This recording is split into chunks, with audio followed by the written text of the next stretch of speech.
I'm Carole Taylor. On this edition of Journal, we examine what is happening to the City of Vancouver and what can be done, if anything, to turn this situation around. When I was a councillor in the late 80s, I remember one example of how neighbourhood planning was done in those days, on the street, not in the back rooms.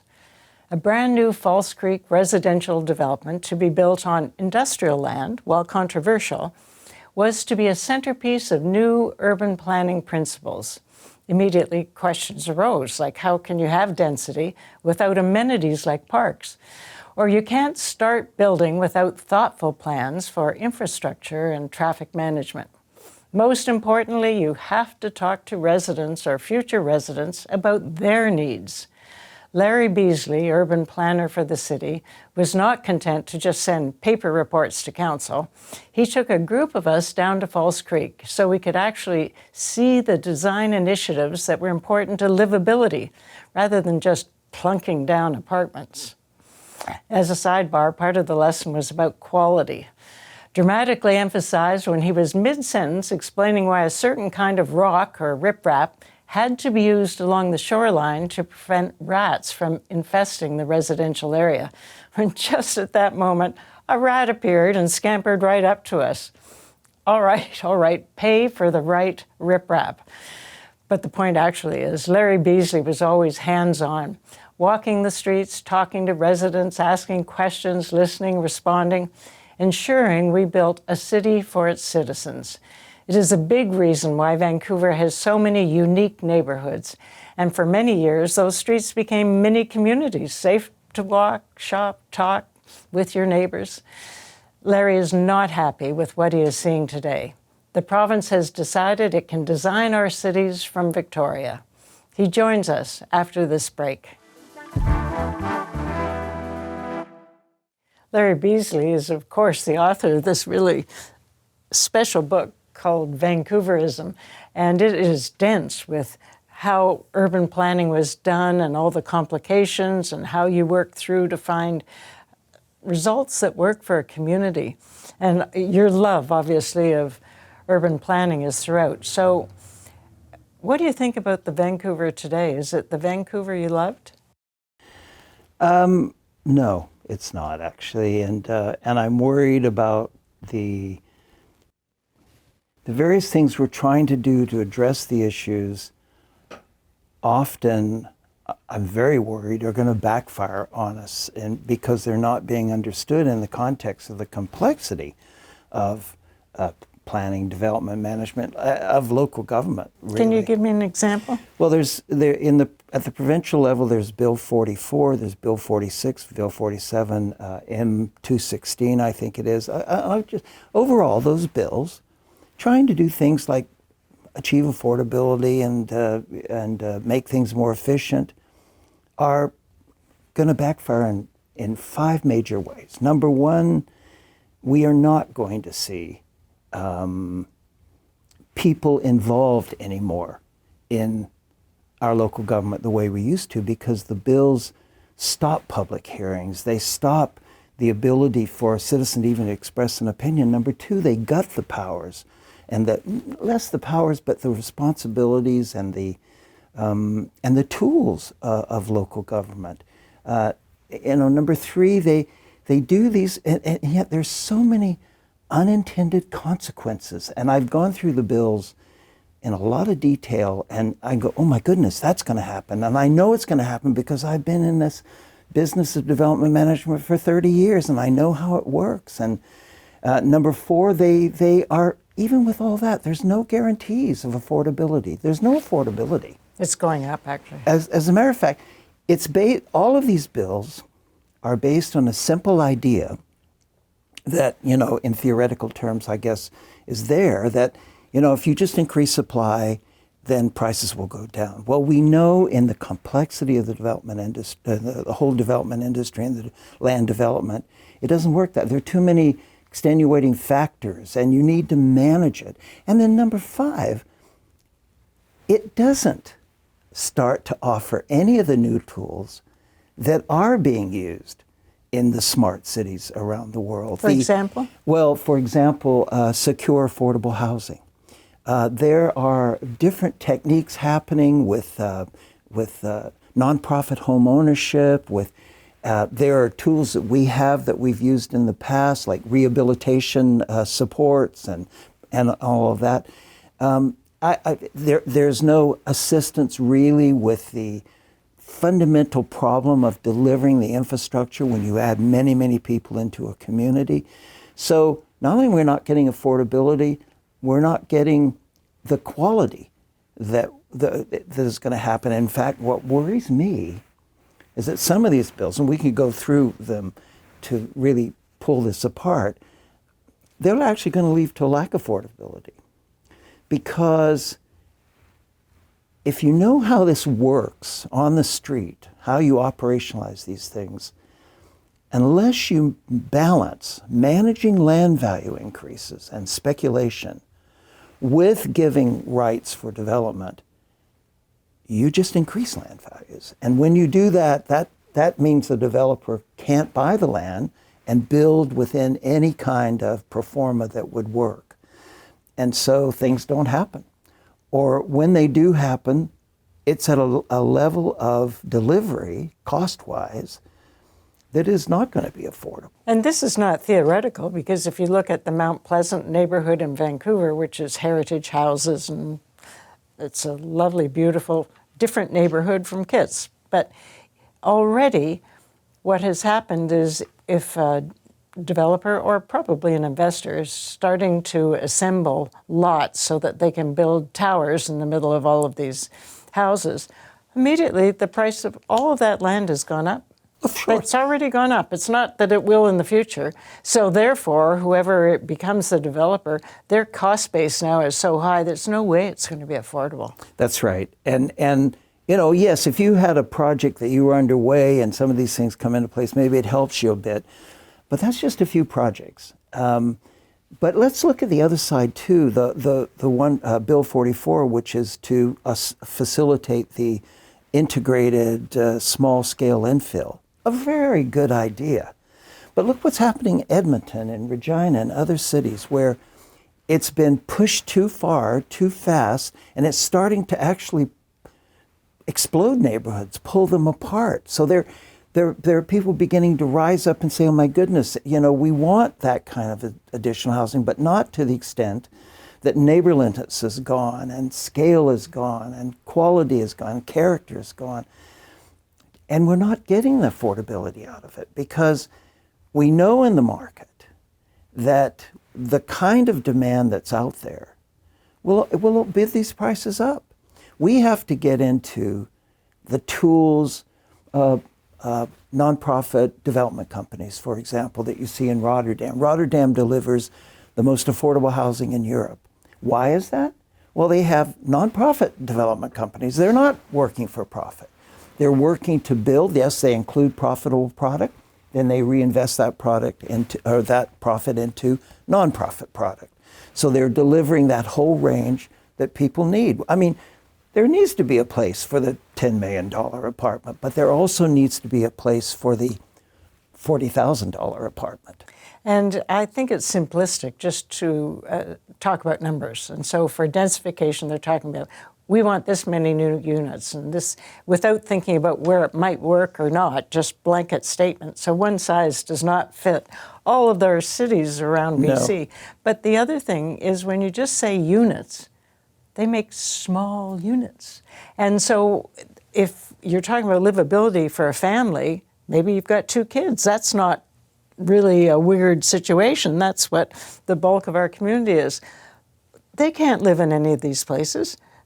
So they sit there, and I know we've got empty condos now by the dozens, but I think that's because people were talking about numbers. You want numbers? I'll give you numbers. Yeah. Doesn't mean it's livable. Yeah, and the numbers, you know, to me, one of the fascinating things is this new transit, it's Bill 47, the new transit-oriented areas bill. Very good idea. You know, we're going to have development around transit stations. In principle, very good idea. But if you do it in this way that doesn't include the local considerations, for one thing, in Vancouver, we're going to wipe out a huge portion of existing affordable housing. This is housing in the marketplace that's been around 30 and 40 years that many, many modest income people, working people, are living in very comfortably now. And that's going, and we're seeing it. The Broadway area, we're starting to see people getting very anxious. I've seen elderly people saying, you know, I've been here 30 years at very modest rents. Now I have to go elsewhere, and where do I go? What do I do? So we are entering a time, and if you look at the more evolved cities in the world, where there has to be new models for affordability that allows the marketplace to work as well as it does and as poorly as it does, but also ensures that you're securing levels of affordability. The nonprofit ownership, nonprofit development company model is just one. Nonprofit home ownership or rent to own or co-ops, or these are many models that are out there around the world that we could be using that would deliver affordable housing at the same time as we let the market function and open ourselves up to become a world city, but securing the housing for our people. And that's the tools that are not coming. What worries me so much is we see an application of some ideas that we now have deep experience are not leading where we want to go. We're going to take a breath and take a quick break and come back and see where do we want it to go with Larry Beasley. Larry was talking just before break about some of the ideas that we've got experience with and seeing they're taking us in the wrong direction. I listened to a speech you gave, and you just said, people are pissed off. Do you want to elaborate? Yeah, you know, the one thing that's has the benefit, I think, of being in this industry and this business for so many years, just short of 50 years now, is that when you're out serving the public in a planning service, I did that, as you know, for over 30 years, you get a feel for what's happening in public opinion, even without all the polling. You hear it when you're, walking down the street, when you're getting your lunch, when all people are giving you their opinions, and if you're attuned. And recently, I have felt there's an anger in Vancouver. Now, I can't speak for all the rest of the province, but there's an anger in Vancouver now that I haven't seen in years and years. It's an anger of people feeling left out of government, not consulted, seeing personal impacts on their homes and their families and the way they live in their community that they had no way to give their opinion about. And I know one thing that happens. We're still a democracy in the basic sense that every 4 years we're going to vote. And when we vote, people stand up. And so the way that we managed that very positively in the past, you know better than I do, was that we worked with our people day to day, week to week, month to month. We were constantly involving our people. We were, we had committees, we had community organizations, we had polling, we had public housing, we had all kinds of events so when we finally got down to a decision, we literally had thousands of inputs. We knew the balances because city building is all about balances. It's about free economy, about people all doing what they want to do and need to do, but doing it in a way that we can live together, and not just live together and survive, but live together and thrive. We can make things better. For example, you mentioned children. Well, we built downtown Vancouver in our time, and we included family housing. We included housing for families with children, and they're still there. I have neighbors on two sides of me with little kids, and the schools are filled, and we had to build all the elementary schools. That's because we thought about it, and then we did what we needed to do when the market could not do it. And there's times when the market can't do it, Market cannot deliver low-income housing by themselves. Only in situations where government has gotten involved and work in a collaboration with the market, such as in Vienna, or I used Rotterdam, or Hong Kong or Singapore, do we begin to see these issues taking the best of the private sector and then the best of the public sector and achieving those balances. And as you say, you listed a number of the bills, and this latest one, 216, it's past second reading and into committee, so it hasn't gone away. And you signed a letter that great number of urbanists, urban planning architects, all signed, and you said, this is the end of urban planning, municipal urban planning. Like, this is the end of it. Well, it's a fundamental step into the local government ability to intelligently plan and, more importantly, intelligently manage development to achieve the community goals that we're after, while at the same time facilitating both the market activity and facilitating things through the market that the community says they need. So what does this particular bill do? Well, this bill basically says that that you can have a certified professional review and do the approval of a development without even involving the city. So me, the developer, I can just... You hire me. I hire and you. And I'll be certified. And guess what? You'll be looking at I'm going to be paid by you. My plans, and I'm paying you, right? Yeah. And now, even if you're the most ethically dedicated professional, and I'm not, arguing against the role of professionals here. You can't get consistency of interpretation. You need to have when we do an official development plan and the zoning that all goes with it, there is behind it a huge log of the way we've interpreted the discretionary dimension so that we are consistent, so that we're not unfair.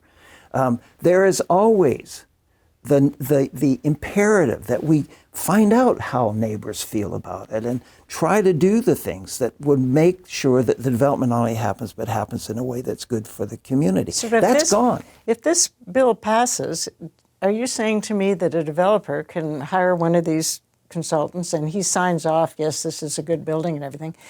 The mayor doesn't approve it, the council doesn't approve it, the public doesn't see it? If it's within what's called the official development plan, it can be approved. Within the zoning and the official development plan, it can be approved.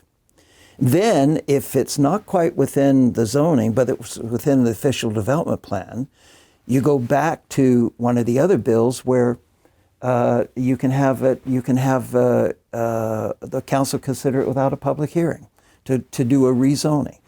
So what's going to happen? Well, here's simply what's going to happen. Municipalities are smart. Municipalities have to go and face those citizens every single day. When those citizens start to see the impacts, the inappropriate housing right next door, the lack of services and all that, the official development plans are going to become more and more and more and more and more conservative. Everything will have to be done through rezonings that go beyond the official development plan, because the official development plan will allow this much, and then we'll have some dream documents and we'll call them other things, and it'll take more time. It'll be more involved. It will be more risky for development. So if I was a developer and someone told me, this is a thing I'm not sure I want. Not only that, but we've seen in other provinces in Canada that have some of these dimensions where the adjudication then is moved up outside of local government at all into something in British Columbia, we don't know what it will be, that a municipality can challenge a certified professional's decision, but then there's an adjudication process. What does that mean? That means litigation. It means litigation, litigation, litigation, and every time you add litigation, you add time. I can tell you from years of experience. Larry, what's behind all this? Why is the province trying to take over so much control of something that is absolutely a municipal responsibility, zoning, for instance? What's behind this? Why are they doing it? There's not really devils in this story. There's not really antagonists in this story. I think the province is trying to address affordability. The problem is that the advice that somehow is shaping these, and I don't know how, doesn't seem to be cognizant of what it is to operationalize some of these ideas. Small-scale infill is a good idea. Planning around transit or development around transit is a good idea. But in order to operationalize these, you need the protections that mean it can fit in with your community without wiping out affordable housing, without creating unneighborly situations, without leaving people out of the process, and without making planning a kind of a neutered situation within local government. And I don't just mean planning, I mean development management. And also, I would say, without destroying neighborhoods and trying to pretend that everything has to look the same in every city around the province and all the areas. Well, thank you, Larry. I appreciate you speaking out. And as you say, we've got a voice at election time. Back in a minute. There's no question our provincial government's overreach into municipal areas of authority is affecting cities all over BC. And it's all in the name of forced densification. One size fits all. But one size does not fit all. And as for speed, well, let's just accelerate the new development reality by reducing the number of developments requiring pesky public hearings. Let me know your thoughts on YouTube. Till next time, I'm Carole Taylor.